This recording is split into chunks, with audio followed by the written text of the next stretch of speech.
Hello guys and welcome to Skynomics academy. मेरा नाम सुनील कुमार यादव है और आज हम लोग ज्योग्राफी का चैप्टर एग्रीकल्चर है वो डिस्कस करने वाले हैं। और 10 सीबीएसई के लिए ये पूरा डिस्कशन रहने वाला है, जैसे कि आपको पता ही है।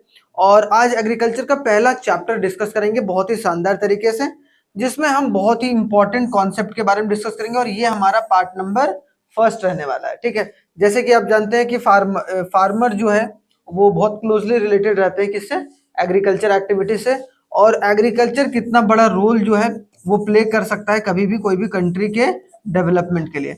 तो हम लोग इसमें पूरा हिस्ट्री देखेंगे कि क्या एक तरीके से जो है एग्रीकल्चर एक्टिविटीज किस तरीके से हुआ करता था और अभी किस तरीके का खेती सबसे ज्यादा होता है और कौन कौन से क्रॉप्स हैं वो हमारे देश में उगाए जाते हैं। उन सब सारी चीजों को एक एक कर हम लोग देखने की कोशिश करेंगे। ठीक है, तो चलिए स्टार्ट करते हैं पहले स्लाइड से। और जो पहला है वो हम लोग ये समझेंगे कि सबसे पहले टाइप्स ऑफ फार्मिंग पढ़ेंगे, उसके बाद प्रिमिटिव सब्सिस्टेंस फार्मिंग, ठीक है, फिर जूमिंग। ये जो है प्रिमिटिव सब्सिस्टेंस फार्मिंग, आपको पुराने जमाने में जो फार्मिंग का तरीका होता था उनको एक तरीके से हम लोग यहाँ पर डील करके चल रहा है। ठीक है, उसके बाद 4 में इंटेंसिव सब्सिस्टेंस फार्मिंग, उसके बाद आपको देखने वाला कॉमर्शियल फार्मिंग, क्रॉपिंग पैटर्न कैसा है, मेजर क्रॉप्स और फूड क्रॉप्स कौन कौन से हैं जो उगाए जाते हैं भाई हमारे देश में। फूड क्रॉप्स भी देखेंगे और नॉन फूड क्रॉप्स भी देखेंगे। जो खाने वाला क्रॉप्स होता है उसको हम लोग फूड क्रॉप्स बोलते हैं और जो नहीं मतलब खाने वाला नहीं होता है उसको हम लोग नॉन फूड क्रॉप्स बोलते हैं। और टेक्नोलॉजिकल एंड इंस्टीट्यूशनल रिफॉर्म किस तरीके से हुआ भाई हमारे देश में, कि एग्रीकल्चर को कितना सपोर्टिव जो रोल है वो प्रोवाइड करता है। अगर मान लो एक देश का जो एग्रीकल्चर इंस्टीट्यूशन वो अच्छा हो, कॉलेजेस अच्छा हो जहाँ पर एग्रीकल्चर की चीजें सिखाई जाती हैं, तो एक तरीके से वहां का जो बच्चा होगा वो आगे चलकर फार्मिंग में अपने इंटरेस्ट को पैदा कर सकता है। और अगर इंटरेस्ट नहीं आएगा, अगर एग्रीकल्चर एक्टिविटीज पर फोकस नहीं करेगा लोग, तो एक तरीके से हमारा जो एग्रीकल्चर जितना भी एक प्रोडक्टिविटी बढ़ रहा है धीरे धीरे कर कर वो नहीं बढ़ पाएगा, है कि नहीं। तो ये बहुत इंपॉर्टेंट है। ठीक है, कि contribution to the agriculture in national income कितना है। अगर आपने देखा होगा शुरुआत में, अगर थोड़ा बहुत भी जानते होंगे, तो 1947 में जब हमारा देश आजाद हुआ तो लगभग लगभग लोग उस वक्त क्या करते थे, खेती बाड़ी करते थे, करके चलते थे भाई। और खेती बाड़ी एक बहुत बड़ा जो है साधन हुआ करता था इनकम का, है ना। लोग वहीं से पैसा कमाते थे या फिर खेती बाड़ी के साथ साथ कुछ पशुपालन का काम करते थे, मतलब एनिमल हस्बेंड्री का काम करते थे और वहां से जीवन को गुजारा करते थे। ठीक है, तो हम लोग ये देखेंगे कि impact of globalization on agriculture. जो ग्लोबलाइजेशन, जब हमारा देश जो है ग्लोबल गया, जब हमारा देश में क्या हुआ, बताओ भाई, इसको क्या बोलते हैं हम लोग, एलपीजी रिफॉर्म। क्या हुआ, एलपीजी रिफॉर्म हुआ 1991 में। तो भाई किस तरीके का जो रोल है वो एक तरीके से एग्रीकल्चर ने प्ले करा। और बाहर से कितना सामान आता है, हम लोग कितना बाहर भेजते हैं, और नए नए जो इंडस्ट्री हैं वो कैसे खोले गए, या फिर बाहर की इंडस्ट्री कैसे हमारे देश में आई, उन सब सारी चीजों के बारे में एक एक करके डिस्कस करेंगे। सबसे पहले टॉपिक, टाइप्स ऑफ फार्मिंग। अब भाई फार्मिंग बहुत तरीके का होता है। एक होता है कि भाई पुराने जमाने से जो चलता हुआ आ रहा है उसका फार्मिंग का तरीका, एक है कि भाई नया तरीका क्या है। तो आज हम लोग एक तरीके से यहाँ पर खेती बाड़ी सीखने वाले हैं। ठीक है, तो सबसे पहले देखो कि types of farming and their applicability जो है वो depends upon the several factors which include the physical environment, technological process along with a socio culture practice, है कि नहीं। एक होता है, देखो तीन चीजों को मिलाकर एक तरीके से फार्मिंग जो है वो एक तरीके से किया जाता है। जैसे मान लो अगर किसी भी ऐसे जगह पर जहां पर मिट्टी मान लो कि रेड है, तो अगर मान लो वहां पर वैसे ही क्रॉप्स उगाए जाएंगे ना भाई, जो वहां पर जो उसके फिजिकल फीचर्स को एक तरीके से सूट करता है। अब ऐसा तो नहीं होगा ना, रेड सॉइल में हम ब्लैक सॉइल की चीजों को लगाने की कोशिश करेंगे, ब्लैक सॉइल में जो होने वाला क्रॉप्स है उसको लगाएंगे तो वो हो जाएगा नहीं। तो फार्मिंग हम लोग किस तरीके से करते हैं, फिजिकल इन्वायरमेंट को देखते हुए करते हैं।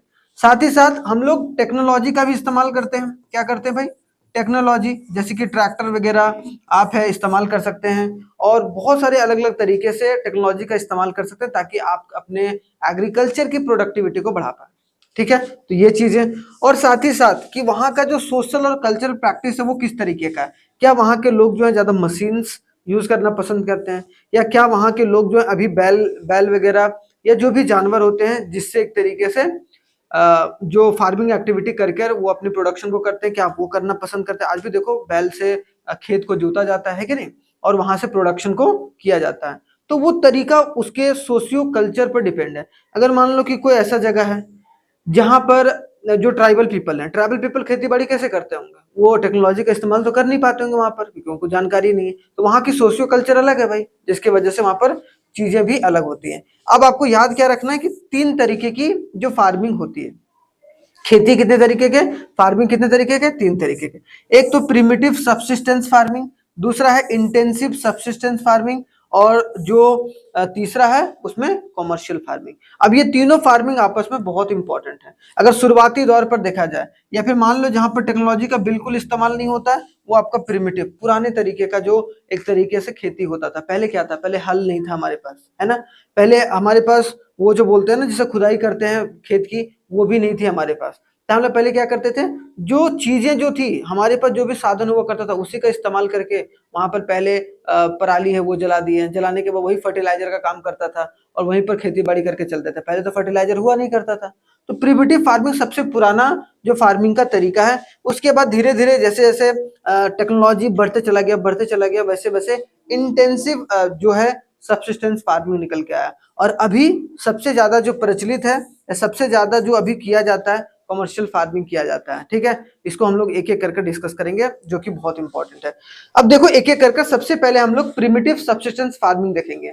अब यहाँ पर also known as slash and burn agriculture. अगर कोई बोलेगा प्रिमिटिव सब्सिस्टेंस फार्मिंग का दूसरा नाम क्या है भाई, तो स्लैश एंड बर्न। मतलब क्या किया, पहले ये हमारा खेत था भाई, मान लो कि ये खेत था, हमने यहाँ पर चीजों को साफ सुथरा किया और यहीं पर जला दिया, इन सब सारी चीजों को जला दिया।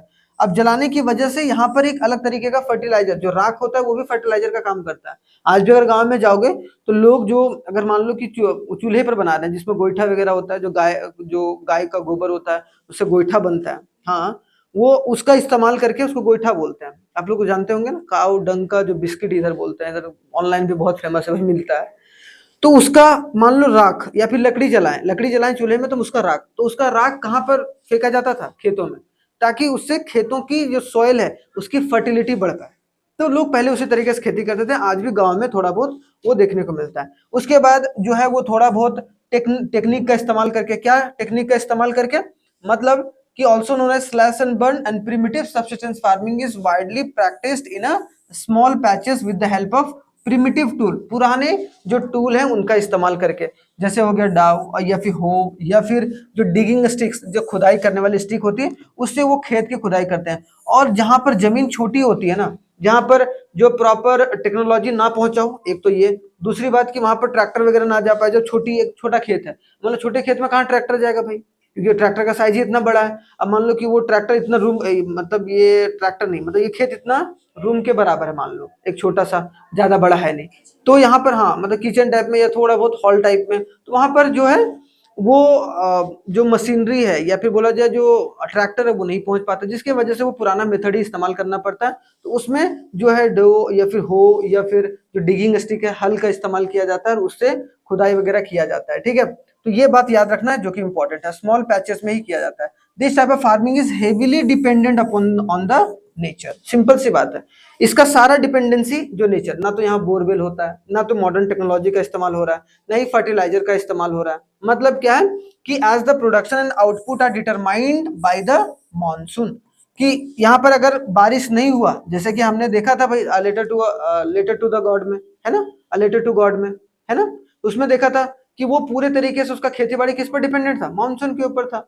सेम उसी तरीके से प्रिमिटिव जो सब्सिस्टेंस फार्मिंग रहता है वो पूरा किस पर डिपेंडेंट रहता है, मानसून के ऊपर। अगर बारिश नहीं हुआ तो वहां पर अनाज नहीं होगा उस वाले पर्टिकुलर खेत में। ठीक है, तो यहाँ पर fertility of the soil and suitability of various environmental factor, और सारे जितने भी इन्वायरमेंटल फैक्टर है, आसपास का इन्वायरमेंट कैसा है उस पर डिपेंड करता है। नो मॉडर्न इक्विपमेंट्स और advance farming technique are deployed, कि ना तो यहाँ पर एडवांस टेक्नोलॉजी का इस्तेमाल किया जाता है, ना ही मॉडर्न इक्विपमेंट का इस्तेमाल किया जाता है, जैसे आजकल की खेती में हो रहा है कि नहीं। आज तो सीड भी अगर आपको प्लांट करने हैं तो उसके लिए भी एक मशीन आ गया है कि नहीं, जो मशीन सीधे चलता जाएगा, आप सीड प्लांट करते जाओगे। पहले लोगों को खुद जाके सीड प्लांट करने होते थे, है कि नहीं। तो ये सब सारी चीजें हैं। Of farming leading to a low land productivity, जिसके वजह से क्या होता है भाई, लैंड की प्रोडक्टिविटी क्या होती है, लो हो जाती है। यहाँ पर कभी भी आपको प्रोडक्टिविटी हाई देखने को नहीं मिलेगा। प्रोडक्टिविटी का मतलब होता है उत्पादकता, इसका हिंदी अगर बोला जाए।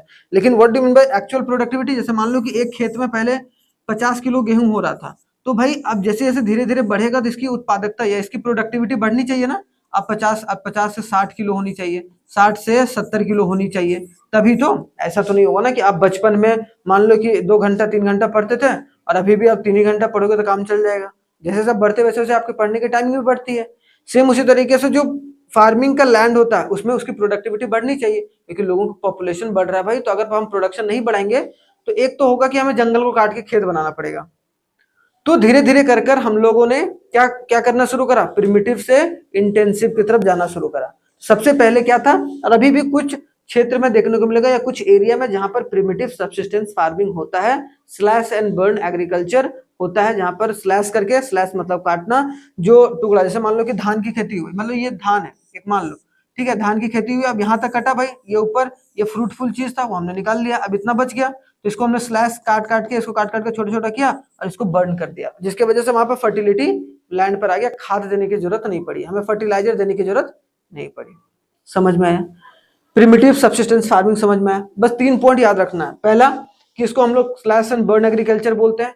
इसमें कौन कौन सा प्रिमिटिव टूल का इस्तेमाल होता है, डो, हो और एक तरीके से डिगिंग स्टिक। तीसरा क्या है कि this type of farming heavily dependent upon the nature, monsoon, उन पर डिपेंडेंट रहता है, तीसरा पॉइंट। चौथा पॉइंट क्या है, यहाँ पर नो मॉडर्न इक्विपमेंट और advance farming techniques are being used. ये सब no modern technology, no modern technique of farming is used. Simple सी बात, 4 पॉइंट हो गया हमारा। तो प्रिमिटिव आया तो हम 4 पॉइंट लिख दिए, खत्म हो गया। ठीक है, तो प्रिमिटिव सब्सिस्टेंस फार्मिंग आपको समझ में आ गया। अब समझो थोड़ा सा आगे, नेक्स्ट हमारे पास क्या है भाई, देखने को मिलता है इंटेंसिव सब्सिस्टेंस फार्मिंग। यहाँ क्या होता है, this is a labour intensive type. यहाँ पर क्या होता है कि लेबर का इस्तेमाल आपको देखने को मिलेगा, लेबर से मतलब सारा काम क्या कर रहे हैं, लेबर से। जब थोड़ा सा अगर बड़ा खेत है और जहां लेबर जो है वो काम कर रहे हैं ताकि खेत में जो है वो अनाज को लगाया जा सके, ठीक है, या फिर बीज को लगाया जा सके, या फिर प्लांट को लगाया जा सके, तो उसके लिए हम लोग इसको क्या बोल सकते हैं भाई, intensive subsistence farming is also known as labour intensive type farming. क्या होगा, क्या बोलेंगे भाई, लेबर इंटेंसिव फार्मिंग भी बोल सकते हैं, जहां पर लेबर्स का इस्तेमाल बहुत ज्यादा किया जाता है। ठीक है, and where the high doses of biochemicals, जहां पर बायोकेमिकल्स इनपुट बहुत इस्तेमाल होते हैं, इरिगेशन टेक्निक का इस्तेमाल होता है, are use to achieve the higher production. अगर आपको प्रोडक्शन बढ़ाना है, मतलब क्या, अगर आपकी खेत की प्रोडक्टिविटी बढ़ानी है, ठीक है, तो आपको एक तो क्या करना पड़ेगा, इरिगेशन टेक्निक का इस्तेमाल सही से करना पड़ेगा। मतलब इस तरीके से पानी की व्यवस्था करनी पड़ेगी कि सारे जगह पर जो है वो पानी जा पा रहा है, मानसून पर डिपेंडेंट इसमें नहीं रहते हैं। ठीक है, तो इसमें इरिगेशन फैसिलिटी किया जाता है। अगर इरिगेशन सही होगा तो वहां पर प्रोडक्टिविटी आपको अच्छे तरीके से देखने को मिलेगी, और साथ ही साथ बायोकेमिकल जो इनपुट्स होगा वो भी आपको करके चलना पड़ेगा। दूसरा क्या है भाई, this farming is common in the area where less land holding is available. ये कहां पर, जहां मान लो कि ऐसा नहीं है कि बहुत ज्यादा खेत है, यहाँ पर जब थोड़ा बहुत जो खेत है, मतलब स्मॉल नहीं, मार्जिनल टाइप में, मतलब जहां पर ज्यादा लार्ज पैचेस ऑफ लैंड नहीं है, छोटे छोटे बहुत सारी लैंड है, तो वहां पर लेबर इंटेंसिव फार्मिंग का इस्तेमाल होता है। ठीक है, इसमें थोड़ा बहुत टेक्नोलॉजी का इस्तेमाल भी हो रहा है, थोड़ा बहुत हो रहा है, ज्यादा नहीं हो रहा है। ठीक है, उसमें तो ना के बराबर हो रहा था, इसमें टेक्नोलॉजी का इस्तेमाल हो रहा है, लेबर का इस्तेमाल हो रहा है। ठीक है, इरिगेशन फैसिलिटी है, ठीक है, इरिगेशन फैसिलिटी दिया जा रहा है, और एक तरीके से बायोकेमिकल्स भी यूज किए जा रहे हैं। ठीक है, मतलब जो भी बीज है, सीड्स वगैरह है, वो हाइब्रिड सीड्स, थोड़ा बहुत, उतना हाइब्रिड सीड्स नहीं, लेकिन तब भी हाइब्रिड सीड्स जो है उसका इस्तेमाल किया जा रहा है, किसमें, इंटेंसिव सब्सिस्टेंस फार्मिंग, जिसको हम लोग लेबर बेस्ड फार्मिंग भी बोला जा सकता है। ठीक है, क्लियर हो गया? तो दो हमें क्लियर हो गया, कौन कौन सा, एक तो हमें प्रिमिटिव और एक हो गया इंटेंसिव। इंटेंसिव में ये टेक्नोलॉजी का इस्तेमाल, लेबर का इस्तेमाल, इरिगेशन का इस्तेमाल, बायोकेमिकल्स, फर्टिलाइजर्स वगैरह का इस्तेमाल जो है थोड़ा बहुत किया जाता है, मतलब केमिकल छिड़का जाता है ताकि वहां कीटाणु न लग जाए, वो सब न लग जाए, तो वो सब आज भी किया जाता है। ठीक है, तो ज्यादातर अब जो लोग हैं वो प्रिमिटिव से यहाँ तक तो पहुंच गए हैं गाँव में। अब लेबर वगैरह से जो काम है वो एक तरीके से करवाया जाता है लोगों के द्वारा, ताकि खेती को किया जा सके। ठीक है, दो चीज समझ में आ गया। अब आगे देखो कॉमर्शियल फार्मिंग। अब कॉमर्शियल फार्मिंग जो है बहुत आजकल चलन में है, कॉमर्शियल फार्मिंग, और बहुत ज्यादा लार्ज स्केल पर भी करते हैं, क्योंकि यहाँ पर कॉमर्शियल फार्मिंग में एक तो भाई लार्ज स्केल पर होता है, सिंपल सी बात है, लार्ज स्केल पर होता है। यहाँ पर क्या बोलेंगे, here high doses of modern input, यहाँ पर जो मॉडर्न इनपुट होता है वो बहुत शानदार तरीके से इस्तेमाल होता है। ठीक है, यहाँ पर जितने भी मॉडर्न टेक्नोलॉजी होते हैं उनको, या मॉडर्न जो एक तरीके से इक्विपमेंट्स होते हैं, एग्रीकल्चर इक्विपमेंट्स, उनका इस्तेमाल होता है। यहाँ ट्रैक्टर अच्छे तरीके से इस्तेमाल होता है। ठीक है, क्योंकि ये बहुत बड़े बड़े लैंड में एक तरीके से कमर्शियल फार्मिंग, कि छोटे छोटे लैंड पे कमर्शियल फार्मिंग हो ही नहीं सकता है, उतना बहुत डिफिकल्ट होगा उसे कॉस्ट निकालना। ठीक है, जब तक आप बड़े एक तरीके से फार्म पर नहीं लगाओगे। तो यहाँ पर high doses of modern inputs लगते हैं, जैसे इंसेक्टिसाइड्स भी, बहुत फर्टिलाइजर्स भी, पेस्टिसाइड्स भी, high yielding variety of seeds, बहुत इंपॉर्टेंट है, HYV सीड्स। HYV सीड्स जो होता है high yielding variety of seeds, जहां पर उपज मतलब उस बीज की उपज जो होती है बहुत बहुत ज्यादा होती है। मतलब अगर 1 केजी या 1 केजी लगाए तो उसको पूरे खेत में एक तरीके से बिखेर सकते हो। धान को, धान समझते हो, धान जो होता है पैडी, पैडी को समझते हैं, उसको पहले छिड़का जाता है तो वहां से जो है प्लांट निकलता है भाई, कौन सा, पैडी प्लांट्स, और उस पैडी प्लांट को फिर एक तरीके से खेतों में बुआई के लिए डाला जाता है। उसके बाद फिर हमारे पास राइस निकल के आता है, समझ रहे हो, तो एक लॉन्ग प्रोसेस है। तो यहाँ पर एक तरीके से क्या किया जाता है कि बहुत high yielding variety of seeds होता है, मतलब 1 किलो सीड्स भी बहुत ज्यादा उपज ला सकता है। लेकिन अगर प्रिमिटिव देखा जाए या फिर इंटेंसिव में देखा जाए तो वो लोग क्या करते हैं, मान लो कि एक बार पूरा धान हुआ, ठीक है, धान हुआ, पैडी हुआ, अब उस धान का कुछ पार्ट जो रख लेते हैं ताकि वो अगले साल में उसका इस्तेमाल बीज के रूप में कर पाए। समझ रहे हो, वहां पर अलग तरीके से उसको तैयार नहीं किया जाता है बीज को, समझ रहे हो। एक होता है कि हम पुराना ही बीज जो है उसका इस्तेमाल नए जो फसल को लगाने में कर रहे हैं, तो वो दोनों में होता है। यहाँ पर वो नहीं होता है, यहाँ पर बहुत हाइब्रिड सीड्स होते हैं जो कि लैब वगैरह में तैयार किया जाता है, या अलग तरीके से बीज को तैयार किया जाता है जिसकी फर्टिलिटी रेट बहुत ज्यादा है, जो बहुत ज्यादा प्रोडक्शन कर सकता है, उसकी कैपेबिलिटी बहुत ज्यादा रहती है। ठीक है, और जो प्रिमिटिव और जो इंटेंसिव में उसकी सीड्स की कैपेबिलिटी थोड़ी सी कम रहती है। मतलब आपको बहुत ज्यादा जो है सीड्स को बिखेरना पड़ेगा अगर आपको बहुत ज्यादा धान की खेती करनी है या बहुत ज्यादा किसी भी तरीके से खेती करनी है। लेकिन HYV सीड्स अगर होगा तो वो हाइब्रिड है। हाइब्रिड का मतलब कि अगर छोटे अमाउंट में भी है तो बहुत ज्यादा, एक तरीके से हाइब्रिड गायें होती हैं तो वो गायें होती हैं जो बहुत ज्यादा दूध देती है। एक गाय होती है देसी गाय, देसी गाय जो बहुत कम दूध देगी चाहे कितना भी खिला लो। ठीक है, तो उसी तरीके से हाइब्रिड सीड्स होता है, हाइब्रिड सीड जो बहुत ज्यादा उपज देता हो, बहुत कम में बहुत ज्यादा उपज, और वहां पर बहुत ज्यादा में बहुत कम उपज, किस में, प्रिमिटिव और इंटेंसिव में। तो बस याद करना क्या क्या इनपुट यूज होता है भाई, यहाँ पर इंसेक्टिसाइड, फर्टिलाइजर, पेस्टिसाइड्स और high yielding variety of seeds are used to achieve higher productivity. ठीक है, तो हायर प्रोडक्टिविटी के लिए हम इस तरीके से चीजों को इस्तेमाल करते हैं। आगे अगर देखा जाए नेक्स्ट, तो यहाँ पर rice is an example of commercial crop. ठीक है, तो राइस हमें एक तरीके से अब मिलता है ना, चावल, तो चावल कैसे मिलता है, धान की खेती से मिल रहा है। पहले हम लोग पैडी प्लांट्स लगाते हैं, ठीक है, अब पैडी प्लांट्स लगाने के बाद उसको एक तरीके से खेत में बोते हैं, जैसे कि अभी मैंने पीछे वाले दिखाया ना, जैसे इस तरीके से, ये देखो धान की खेती लगाई जा रही है, देख रहे हो। पहले ये इस तरीके से नहीं, ये अलग से तैयार किया जाता है, फिर ये जो छोटे छोटे जो हाथ में लेकर ये बुआई कर रहे हैं ना, तो वो जो बोलते हैं कि हम लोग सीड्स को बोना किसमें, खेतों में। उसके बाद ये नया एक बड़ा प्लांट के रूप में इस तरीके से, ये तो गेहूं हो गया, इसी तरीके से जो है वो चावल का भी जो बीज है वो निकलता है, प्लांट जो निकलता है। समझ रहे हो, खेती देखे हो कभी, हैं पैडी प्लांट्स देखे हो, हैं पैडी प्लांट्स नहीं देखे हो, धान जिसमें अलग अलग ऐसे करके निकला हुआ रहता है, हरा हरा कलर का नीचे रहेगा। हाँ मतलब इस तरीके से बोल सकते हो, ये पैडी वाला नहीं है, लेकिन इसी तरीके से देखो ये ऐसा हो जाता है बाद में जब उसको कटाई का समय आता है, तो जब उसका कटाई का समय आता है। ठीक है, तो याद रखना कि rice is an example of commercial crops cultivated in the state of Haryana, जो बहुत ज्यादा लार्ज स्केल पर हरियाणा, वैसे हर एक जगह होता है लेकिन लार्ज स्केल पर हरियाणा में देखने को मिलता है। Plantation is also a type of commercial farming. Commercial farming और कौन आते हैं, कहीं टी का खेती हो रहा है तो वो भी किसके अंदर आएगा, कॉमर्शियल फार्मिंग। रबर की खेती हो रही है, रबर की खेती भी होती है भाई, शुगर केन की खेती हो रही है, कॉफी की खेती हो रही है, are examples of plantation crop, जो कि एक तरीके से जो है कॉमर्शियल क्रॉप्स के दायरे में ही आता है। ठीक है, मतलब इसका प्लांट लगता है ना भाई, अगर आप देखा जाए तो आपको देखो जहाँ केले की खेती हो रही है, नारियल की खेती हो रही है, वहां पर जो है उसको हम लोग प्लांटेशन क्रॉप्स बोलेंगे, और उसको भी हम लोग कॉमर्शियल फार्मिंग के दायरे में लाकर रखेंगे। ठीक है, तो ये चीज समझ में आ गया यहाँ तक। तीन टाइप हमारा कॉमर्शियल, प्रिमिटिव और इंटेंसिव जो है फार्मिंग तीन तरीके का होता है। अभी जो है बहुत ज्यादा फोकस कॉमर्शियल फार्मिंग के ऊपर किया जा रहा है, क्योंकि वहां पर सीड्स का इस्तेमाल भी अच्छे तरीके से और टेक्नोलॉजी का इस्तेमाल भी अच्छे तरीके से।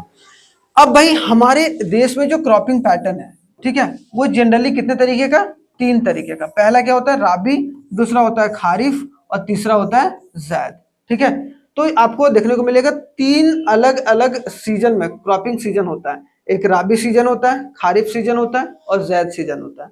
ठीक है, अब तीनों का सीजन अलग अलग। अब ये सीजन में जो मेजरली जो अनाज लगाए जाते हैं या जो भी प्लांट लगाया जाता है वो किसका लगाया जाता है भाई, वीट की खेती की जाती है, पीस मटर का खेती किया जाता है, और आपको ग्राम चना की खेती, और एक तरीके से मस्टर्ड ऑयल वगैरह आता है ना, मस्टर्ड ऑयल आता है, वो सब जो ऑयल की खेती होती है वो आपको देखने को मिलेगा कहाँ पर है, सरसों की खेती, वो आपको राबी क्रॉप्स के अंदर। ठीक है, मतलब राबी सीजन के अंदर ये सब सारे क्रॉप्स लगाए जाते हैं। अभी बेसिक डिफरेंस बताऊंगा। खारिफ में अगर देखा जाए तो राइस हो गया, ग्राउंड नट हो गया, रागी हो गया, और एक तरीके से सोयाबीन्स। ठीक है, सोयाबीन्स वगैरह जो है कहाँ लगाया जाता है, कौन से सीजन में, खारिफ सीजन में। याद रखना है भाई, रट जाना, यहाँ से क्वेश्चन आएगा।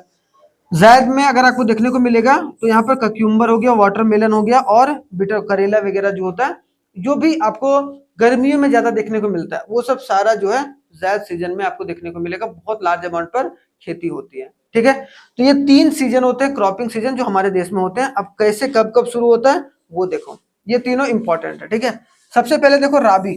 राबी जो होता है, राबी, खारिफ और जैद, ठीक है, ये जो होता है अक्टूबर टू दिसंबर। क्या किया जाता है, सो का मतलब क्या होता है, लगाना। ये सब सारे जो खेती किया जाता है, राबी जितने भी क्रॉप्स होते हैं उनकी खेती जो है शुरुआत में लगाया कब जाता है उसको भाई, अक्टूबर टू दिसंबर, अक्टूबर से लेकर दिसंबर तक।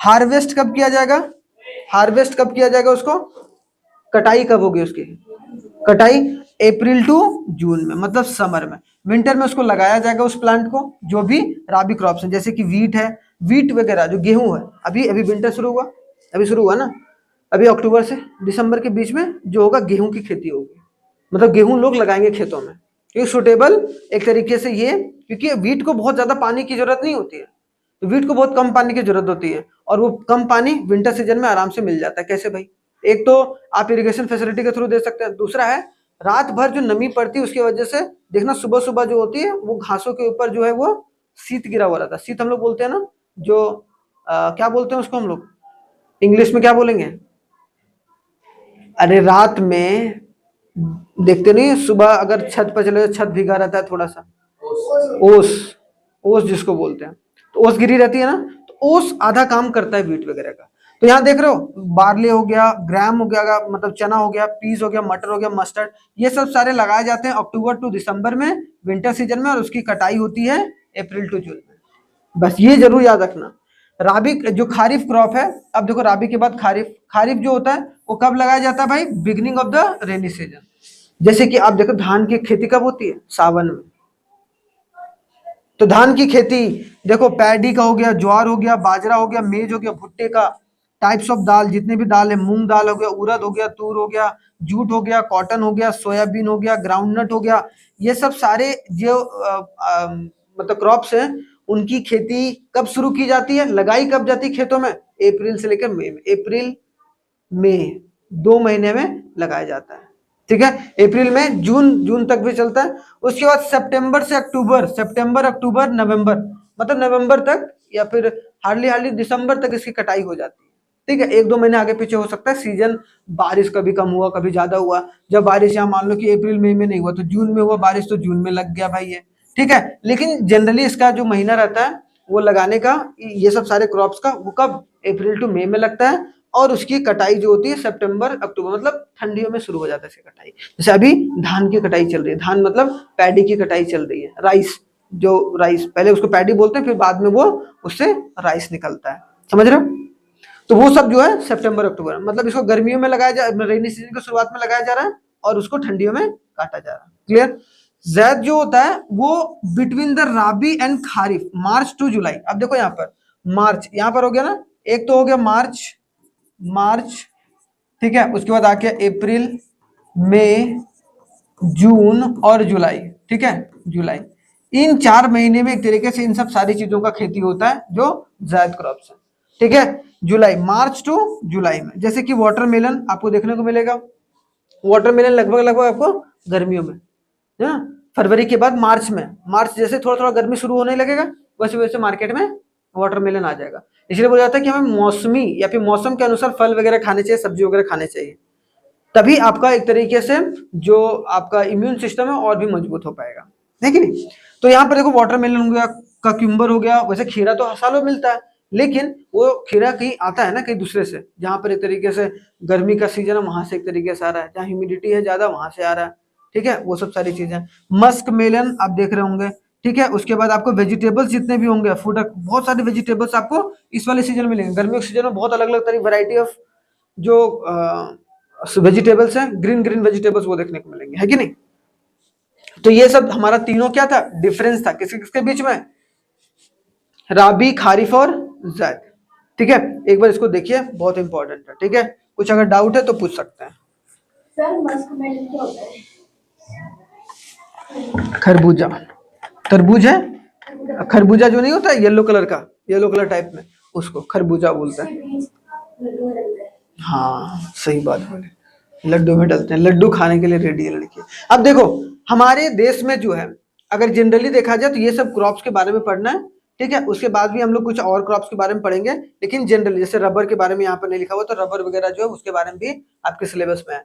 तो major crops in India a number of major crops are grown based on the oil types, climate and cultivation process. Major crops कौन है, राइस है, बहुत लार्ज मात्रा में होता है भाई।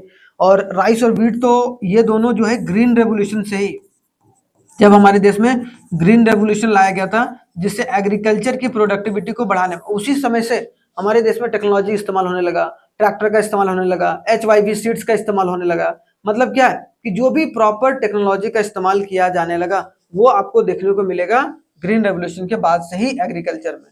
और खास करके ग्रीन रेवोल्यूशन के तहत राइस की खेती और व्हीट की खेती पर बहुत ज्यादा फोकस दिया गया था, समझ रहे हो। तो राइस हो गया, व्हीट हो गया, मिलेट्स हो गया, ठीक है, जो मोटा अनाज होता है ना, जितना भी मिलेट्स वगैरह वो देखेंगे, ज्वार बाजरा वगैरह। उसके बाद पल्सेस, दाल हो गया, टी का खेती होता है हमारे देश में, कॉफी का होता है भाई, शुगर केन तो होता ही होता है, जूट का होता है, फिर ऑयल सीड्स, उसके बाद आपको आगे चलकर देखने को मिलेगा रबर की खेती होती है ना। उसी तरीके से बहुत सारे नॉन क्रॉप्स, मतलब नॉन फूड क्रॉप्स की भी खेती की जाती है हमारे देश में। अब एक एक कर हम लोग एक एक जो है क्रॉप्स को पढ़ेंगे। मतलब उससे क्या होगा कि आपकी कॉन्सेप्ट जो है हर एक क्रॉप्स को लेकर खुलेगा। एक तो सबसे पहली बात कि भाई आपको ये पता होना चाहिए कौन सा क्रॉप कौन से सीजन में लगता है या हार्वेस्ट होता है, वहीं से क्वेश्चन आता है, हम लोग फंस जाते हैं। ठीक है, इसीलिए सबसे पहला क्रॉप कौन सा है भाई, राइस। अब राइस जब भी आ गया तो आपको ये 4 पॉइंट जरूर याद रखना भाई, कि भाई राइस के बारे में बताइए। तो राइस के बारे में, ये एक स्टेपल क्रॉप है, मतलब खाने वाला क्रॉप है जिसको हम लोग स्टोर भी कर सकते हैं। ठीक है, India is the second largest producer of rice after China. China सबसे लार्जेस्ट प्रोड्यूसर है राइस का, उसके बाद कौन है भाई, इंडिया है। ठीक है, इंडिया सेकंड नंबर पर है। इंडिया कहां पर है, सेकंड नंबर पर अगर देखा जाए producing country of the rice. ठीक है, clear. A type of kharif crop, ये कौन सा क्रॉप है भाई, कौन से तरीके का सीजन का क्रॉप है, मतलब इसको खारिफ क्रॉप, मतलब इसको कब लगाया जाएगा, खारिफ सीजन में लगाया जाएगा। कब लगाया जाएगा, खारिफ सीजन में लगाया जाएगा। ठीक है, और खारिफ सीजन मैंने अभी बताया जब मानसून शुरू होता है लगाया जाता है, और जब विंटर आता है तब इसकी कटाई होती है, हार्वेस्ट होता है। समझ में आ गया। तो नए नए चावल जो आते हैं लगभग वो आपको अभी ठंडियों के बाद देखने को मिलेंगे, अभी तक पुराने चावल जो है वो बिक रहे हैं। ठीक है, यहाँ देखो, a type of kharif crop, एक खारिफ क्रॉप है भाई। Rice is grown in a region, कौन से रीजन में राइस का जो खेती है वो बहुत ज्यादा होता है, विद हाई ह्यूमिडिटी, जहां पर ह्यूमिडिटी बहुत ज्यादा है। ह्यूमिडिटी का मतलब कि जहां पर वाटर ड्रॉपलेट्स या water vapour present in the air is more, जहां पर वाटर वेपर, जो वाटर वेपर होगा, जो वाटर वेपर एटमोस्फेयर में बहुत ज्यादा है, जहां नमीपन बोलते हैं ना, चिपचिपाहट लग रही है यहाँ पर, तो वो वैसे जगह पर जो है वो राइस की खेती बहुत ज्यादा होती है। ठीक है, हैविंग एनुअल, और या फिर जहां पर रेनफॉल कितना सेंटीमीटर का हो रहा हो हर साल, 100 सेंटीमीटर का हर साल अगर रेनफॉल हो रहा है, तब हम लोग एक तरीके से बोल सकते हैं कि वहां पर जो है वो खारिफ क्रॉप जो कि राइस है उसको लगा सकते हैं। इसमें एक और चीज है, टेम्परेचर कितना चाहिए इसका, कम से कम elevated temperature of over 25 degree Celsius. ये ठंडियों में नहीं होता है, इसीलिए देखना जो उस समय जब शुरुआत में जब गर्मी पड़ता है, थोड़ा बारिश भी होता है तो नमीपन आ जाता है, और नमीपन होने की वजह से टेम्परेचर भी हाई रहता है उसमें, अप्रैल मई जून में, है ना। जून जुलाई में टेम्परेचर थोड़ा सा हाई रहता है। अब जैसे बोलोगे सर यहाँ पर ठंडा तो रहता है, लेकिन यहाँ पर उतनी धान की खेती कहाँ होती है, यहाँ पैडी की खेती उतना कहाँ होता है, साइड एरिया में ज्यादा होता है जहाँ पर उसकी इन्वायरमेंट है। तो इस तरीके का इन्वायरमेंट जो है चाहिए होता है राइस को उगने के लिए, ठीक है। It is cultivated in the north, ज्यादातर इसको नॉर्थ में और नॉर्थ ईस्ट इंडिया में एक तरीके से किया जाता है, या फिर coastal region and the deltaic region, या फिर डेल्टिक रीजन वाले में, साउथ में भी बहुत ज्यादा होता है, ठीक है, साउथ में। तो अभी जैसे आप पूछ रहे थे ना कि जो पैडी का क्रॉप्स होता है किस तरीके से, इस तरीके से देख रहे हो, ये पैडी का क्रॉप है। अब ये इसको हम लोग बोलते हैं धान, पैडी, ठीक है। ये छोटा छोटा जो है ना, ये इसको काटते हैं, उसके बाद जो बच जाता है उसको वहीं पर जला देते हैं, या फिर उसी को काट के फर्टिलाइजर का इस्तेमाल करते हैं, देख रहे हो। और इससे जो निकलता है ये कवर्ड रहता है, इससे जो निकलता है वो राइस निकलता है, देख रहे हो, ये राइस है जो हम लोग खाते हैं। तो इससे ये पैडी है जो दाना दाना करके, वो दाना के ऊपर कवर रहता है एक, ठीक है, ब्राउन कलर का, और फिर वो एक तरीके से राइस में कन्वर्ट होता है। आई बात समझ में, राइस के बारे में समझ में आ गया हमें। राइस में 4 पॉइंट समझ में आ गया, कहाँ कहाँ पाया जाता है, किस किस तरीके से और कहाँ पर, क्लियर। आगे आते हैं, वीट कहाँ कहाँ पाया जाता है वो देखो, वीट किस तरीके से लगाया जाता है। तो it is a second most important cereal crop. ये क्या है, अगर अनाज में देखा जाए तो सबसे इंपॉर्टेंट, सेकेंड इंपॉर्टेंस राइस के बाद जो है, लोग चावल के बाद आटा खाते हैं भाई, तो मतलब गेहूं का इस्तेमाल होता है उसमें, और ये इंपॉर्टेंट भी है, हेल्दी भी है, और बहुत अच्छे तरीके से इसको हमारे देश में इस्तेमाल भी किया जाता है। Is a main food crops of a north and north west, जो है नॉर्थ वेस्ट का मतलब देखने को मिलेगा कहाँ पर, पंजाब में, हरियाणा में इसको बहुत लगाया जाता है, बिहार में, उत्तर प्रदेश में, मध्य प्रदेश में, ठीक है, राजस्थान में, एंड वीट प्रोड्यूसिंग स्टेट्स जो है वो हम लोग को देखने को मिलते हैं, समझ रहे हो। ये सब सारे स्टेट है जहां पर वीट का प्रोडक्शन बहुत लार्ज मात्रा में होता है। देखो वीट इस तरीके से रहता है, अब ये भी ढका हुआ भाई, और यहाँ से एक तरीके से वीट का जो दाना है वो एक तरीके से निकलता है, गेहूं का दाना जो है निकलता है, और फिर इसको रिफाइन करके इसको थोड़ा सा फिर उसके बाद ग्राइंड किया जाता है मील में, ठीक है, उससे आटा बनाया जाता है। इसको क्या रिक्वायर है, ये कौन सा क्रॉप है भाई, राबी है या खारिफ है, राबी है। क्यों, क्योंकि इसको विंटर सीजन में लगाया जाता है, ठीक है, विंटर सीजन में लगाया जाता है, इसीलिए। इसका क्लाइमेट देखो, वहां पर 100 सेंटीमीटर था ना बारिश, यहाँ पर कितना है कि अगर जहां पर बारिश जो है 50 से 75 सेंटीमीटर, मतलब 50 टू 75 सेंटीमीटर बारिश हो रही है, मतलब नॉर्मल बारिश, एक दो बार बारिश हो गई तो चल जाएगा, थोड़ा बहुत पानी है, नमी है, तो एक तरीके से चल जाता है, ठीक है। Annual rainfall to grow and the brightest sun, इसको क्या चाहिए, brightest sun during the time of ripening, मतलब क्या, जब उसको पकने की बारी आती है, पहले ऐसा तो नहीं रहता, पहले हरा रहता है, हरा से फिर ऐसा होता है, जैसे धान का था, धान में भी आप देखो, धान मतलब पैडी, समझ गए ना आप। तो जो पैडी रहता है, पैडी में भी जैसा कि मैंने पिछले दिखाया, ये पहले हरा रहेगा, ऐसे पूरा हरा हरा रहेगा, ठीक है। अब हरा के बाद वो ऐसा हो जाता है, अब उसके बाद इसको झाड़ा जाता है, उसके बाद फिर यहाँ से निकलता है राइस। तो सेम उसी तरीके से जो वीट भी रहता है वो भी हरा रहता है, लेकिन जब उस पर सूरज का रोशनी, अब देखो ना गर्मियों में, सॉरी ठंडियों में सुबह सुबह या फिर पूरा दिन भर धूप रहता है, अगर ढंग का, अगर कहीं पर इन्वायरमेंट है तो, अगर बारिश का मौसम नहीं तो धूप उसको बहुत अच्छे तरीके से चाहिए होता है, तो ये बात। The two most wheat growing regions in of the India are the Ganga Satluj plains of the northwest and the black soil region in the Deccan Plateau। तो डेक्कन प्लेटो में ब्लैक सॉइल पाया जाता है, वहां पर भी एक तरीके से बहुत जो है वो खेती होती है, किसकी खेती होती है, वीट की। समझ में आया यहाँ पर, इसमें कोई दिक्कत नहीं, कोई परेशानी नहीं। तो हमने क्या पढ़ा भाई, वीट के बारे में पढ़ा और राइस के बारे में पढ़ा। तो हमने 2 क्रॉप्स को कंप्लीट कर लिए, 2 क्रॉप्स को, और बाकी सारा जितना भी क्रॉप्स है, कौन कौन से क्रॉप्स है भाई अभी बचे हुए, देखो यहाँ पर। कल इसको पूरा कंप्लीट करने की कोशिश करेंगे, ठीक है। यहाँ पर मतलब वीट है, मिलेट्स करेंगे, पल्सेस करेंगे, टी के बारे में पढ़ेंगे, कॉफी पढ़ेंगे, और शुगर केन पढ़ेंगे, जूट पढ़ेंगे, और ऑयल सीड्स के बारे में पढ़ेंगे, और जितने भी प्लांटेशन है नॉन फूड क्रॉप्स, ठीक है, उनको भी एक तरीके से और भी देखकर चलेंगे। क्लियर, तो समझ में आया यहाँ तक इंपॉर्टेंट है कि हम लोग क्या पढ़ा आज। हमने एक तो पढ़ा तो टाइप्स ऑफ फार्मिंग क्या होता है भाई, है ना, टाइप्स ऑफ फार्मिंग पढ़ा। टाइप्स ऑफ फार्मिंग में हमने ये देखा कि प्रिमिटिव फार्मिंग क्या होता है, इंटेंसिव फार्मिंग क्या होता है जिसमें लेबर का इस्तेमाल होता है, और तीसरा क्या, कॉमर्शियल फार्मिंग। जहां पर आपको हाइब्रिड सीड्स, हाई टेक्नोलॉजी इस्तेमाल किया जाता है। उसके बाद हमने 3 सीजन भी पढ़ा, राबी सीजन पढ़ा, खारिफ सीजन पढ़ा और जैद सीजन पढ़ा, है कि नहीं, इन तीनों सीजन। और लास्ट में क्रॉप के बारे में पढ़ा, वीट और राइस के बारे में हमने जानकारी ली, ठीक है। तो आई होप सो आपको यहाँ तक समझ में आ गया होगा। आगे जो नेक्स्ट होगा, जैसे कि मैंने बताया, जितने भी क्रॉप्स बचे हैं उन पर डिस्कस होगा। फिर ग्लोबलाइजेशन किस तरीके से हुआ, उसका टेक्नोलॉजी का इम्पैक्ट एग्रीकल्चर पर कितना हुआ, वो सब भी सारी चीजों को देखकर चलेंगे। तब तक के लिए बहुत बहुत धन्यवाद। मिलते हैं नेक्स्ट वीडियो में कल, बहुत ही नए अंदाज में और बहुत ही क्या अलग अंदाज में मिलेंगे। धन्यवाद।